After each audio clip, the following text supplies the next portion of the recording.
Hello, मैं doctor Chandrakala, सह आचार्य समाजशास्त्र, राजकीय स्नातकोत्तर महाविद्यालय बयाना में बीए पार्ट थर्ड के अपने सभी बच्चों का पेपर फर्स्ट में यूनिट थर्ड में स्वागत करती हूँ। तो आज बच्चों, हम आपके मध्य जिस टॉपिक को लेकर उपस्थित हुए हैं वह टॉपिक है प्रोफेसर A.R. देसाई का नेशनलिज्म अर्थात राष्ट्रवाद। तो आज हम चर्चा करेंगे राष्ट्रवाद पर। प्रोफेसर देसाई द्वारा लिखित एक पुस्तक है जिसका नाम है भारतीय राष्ट्रवाद की सामाजिक पृष्ठभूमि। यह वह प्रयास है जिसमें उन्होंने मार्क्सवादी बौद्धिकोपागम के आधार पर समाजशास्त्र तथा इतिहास को मिलाते हुए यह स्पष्ट किया कि भारत में राष्ट्रवाद का संबंध किसी न किसी रूप में उत्पादन के संबंधों में होने वाले परिवर्तन से रहा है। तो मैंने आपको बताया कि A.R. देसाई की यह पुस्तक कितनी महत्वपूर्ण है और इसमें राष्ट्रवाद के बारे में क्या बातें बताई हैं। तो इस पर अधिक चर्चा करने से पहले हमारे लिए ये ज़रूरी है कि हम राष्ट्रवाद और राष्ट्र का पहले अर्थ समझें। ठीक है, तो हम पहले राष्ट्रवाद का और राष्ट्र का अर्थ समझने का प्रयास करते हैं। तो चलिए आगे बढ़ते हैं। वर्तमान समय में समाजशास्त्रीय अध्ययनों में भारतीय राष्ट्रवाद का बहुत ही महत्वपूर्ण प्रमुख स्थान है। A.R. देसाई के शब्दों में भारत में विकसित होने वाले विभिन्न राजनीतिक और राष्ट्रीय आंदोलनों को समझना इस कारण आवश्यक है कि इन्हीं की सहायता से ब्रिटिश काल तथा उसके बाद भारतीय समाज में होने वाले संरचनात्मक परिवर्तनों तथा उन नई सामाजिक शक्तियों को समझा जा सकता है जिन्होंने भारतीय समाज को नया रूप दिया। तो ये मैंने आपको बताया है प्रोफेसर A.R. देसाई के शब्दों में राष्ट्रवाद क्या है। ठीक है, अब थोड़ा सा विचार करें पहले हम कि राष्ट्र क्या है, तब राष्ट्रवाद आपको ठीक से समझ आएगा। राष्ट्र तथा राष्ट्रवाद की प्रकृति को स्पष्ट करने के लिए देसाई ने प्रोफेसर कार और प्रोफेसर G.S. घुरिये के विचारों का उल्लेख किया। ठीक है, प्रोफेसर कार का पूरा नाम है E.H. कार के अनुसार राष्ट्र का संबंध एक विशेष भावनात्मक और मानसिक एकता से होता है। ठीक, यह अनुभव करने, विचार करने और जीवन व्यतीत करने का एक विशेष ढंग होता है। इस अर्थ में राष्ट्र की प्रकृति को इसकी 6 मुख्य विशेषताओं के आधार पर आप भली भांति समझ सकते हैं। और मैं उन 6 विशेषताओं को आपके समक्ष रखने का प्रयास करती हूँ। पहला देखिए, पहला है इसमें एक सामान्य सरकार का विचार जिसका संबंध वर्तमान और भविष्य की प्रत्याशाओं से हो। ठीक है, वर्तमान और भविष्य की जो प्रत्याशाएं हैं उनसे उनका संबंध होना चाहिए। ठीक है, दूसरा देखिए, इससे संबंधित व्यक्तियों के बीच पारस्परिक संबंध तथा जागरूकता। तो ये दूसरा मुख्य तत्व मैंने आपको बताया, ये मुख्य विशेषता। ठीक, अब तीसरे पर बात करते हैं। एक सुस्पष्ट भूभाग, अगर राष्ट्र है तो उसका एक सुस्पष्ट भूभाग होना चाहिए।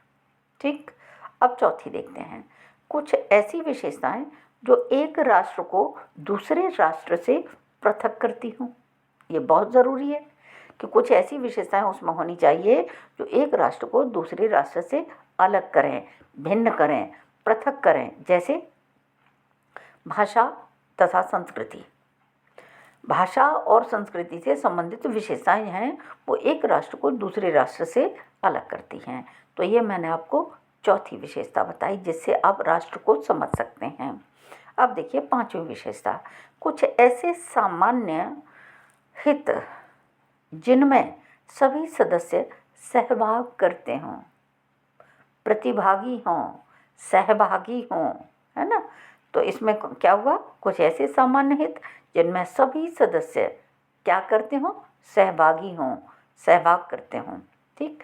अब छठी देखते हैं, लोगों की इच्छाओं और भावनाओं में एक ऐसी समानता जिसके आधार पर उनके मन में अपने राष्ट्र के प्रति श्रद्धा और समर्पण के भाव पैदा होते हों।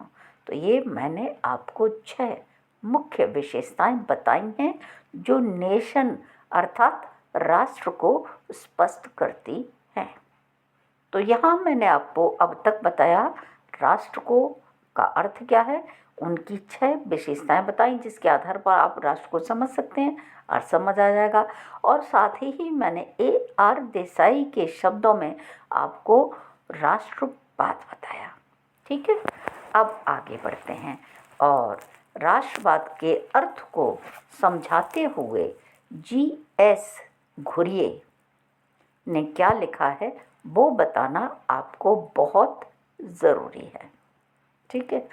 GS घुरिये लिखते हैं कि राष्ट्रवाद एक मनोवैज्ञानिक और भावनात्मक दशा है। देखिए राष्ट्रवाद में 2 चीज़ें बहुत स्पष्ट रूप से बार बार उभर के आ रही हैं, एक है मनोवैज्ञानिक दशा और दूसरी है भावनात्मक दशा।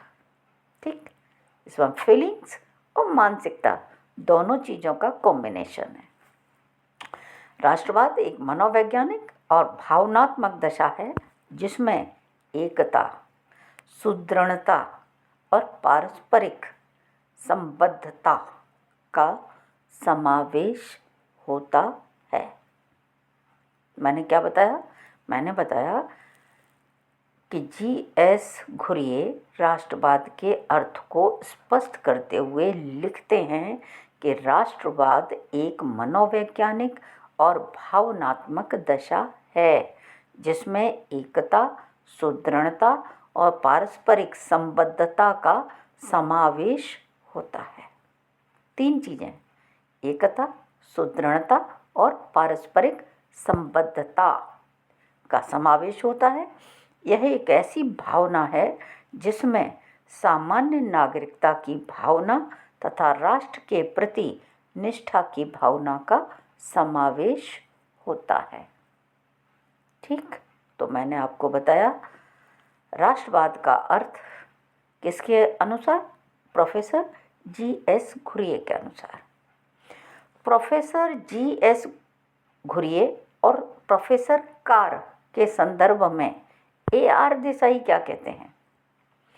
AR देसाई ने राष्ट्रवाद के कुछ विशेष तत्वों का उल्लेख किया। किसके संदर्भ में, प्रोफेसर कार के संदर्भ में और प्रोफेसर घुरिये के संदर्भ में। किसने किया है, AR देसाई ने क्या किया है, राष्ट्रवाद के कुछ विशेष तत्वों का उल्लेख किया है। ठीक। उनके अनुसार राष्ट्रवाद का संबंध राष्ट्र की सर्वोच्चता में विश्वास करने से है। बहुत ही इम्पोर्टेंट बात है ये कि क्या है, उनके अनुसार राष्ट्रवाद का संबंध किससे है, राष्ट्र की सर्वोच्चता में विश्वास करने से। ठीक। इसका तात्पर्य क्या निकला, इसका तात्पर्य हुआ कि राष्ट्रवाद का संबंध एक ऐसी भावना से है जिसमें जाति, धर्म, भाषा या क्षेत्र की तुलना में राष्ट्र को अधिक महत्व दिया जाता है। राष्ट्रवाद के विकास के लिए एक ऐसी सरकार आवश्यक है जो अपने देश के निवासियों के हित में निर्णय लेने के लिए स्वतंत्र हो। ठीक है। कैसी सरकार, जो अपने देशवासियों के लिए उनके हित में निर्णय लेने के लिए स्वतंत्र हो। साथ ही इसका संबंध एक ऐसी भावनात्मक एकता से है जो एक राष्ट्र से संबंधित लोगों को राष्ट्रीय हितों के बारे में जागरूक बनाती हो, ठीक, तथा उनके बीच सक्रिय सहयोग को की प्रेरणा देती हो। सारी चीज़ें उन्होंने इसमें सम्मिलित कर दी हैं। भाषाई एकता राष्ट्रवाद का प्रमुख आधार है। अपनी बोली बोलने वाला आदमी कहीं भी दिखता है तो हमको लगता है ये बिल्कुल अपना मिल गया, है ना। भाषाई एकता बहुत महत्वपूर्ण स्थान रखती है राष्ट्रवाद के क्षेत्र में। राष्ट्रवाद का एक अन्य तत्व एक विशेष राष्ट्रीय संस्कृति है, जैसे जो विभिन्न लोगों को और वर्गों को एक दूसरे से जोड़ती है। राष्ट्रीय इतिहास राष्ट्रवाद का वह आधार है जो लोगों को अपने से भिन्न राष्ट्र के लोगों के विरुद्ध एकजुट होकर रहने की प्रेरणा देता है। इसी कारण प्रत्येक राष्ट्र का यह प्रयत्न रहता है कि राष्ट्रीय इतिहास से संबंधित प्रमुख व्यक्तियों और घटनाओं से अधिक लोगों को परिचित कराया जाए। तो ये आपको मैंने बताया राष्ट्रवाद का अर्थ और राष्ट्र का अर्थ विशेषताओं सहित मैंने प्रोफेसर देसाई, प्रोफेसर कार और प्रोफेसर घुरिये के अकॉर्डिंग ये सारी चीज़ें स्पष्ट की हैं। फिर भी यदि आपकी कोई क्वेरी है, यदि आपको कोई चीज़ समझ नहीं आई है ना, तो तुम मुझे कभी भी कॉल कर सकते हो। मुझे व्हाट्सएप पर अपनी प्रॉब्लम डाल सकते हो और मुझे मेरे ईमेल आईडी पर भी आप अपनी प्रॉब्लम शेयर कर सकते हैं। मेरी पूरी कोशिश होगी कि मैं आपकी प्रॉब्लम को जल्दी से जल्दी सॉल्व करके आप तक पहुंचाऊं। Thank you very much.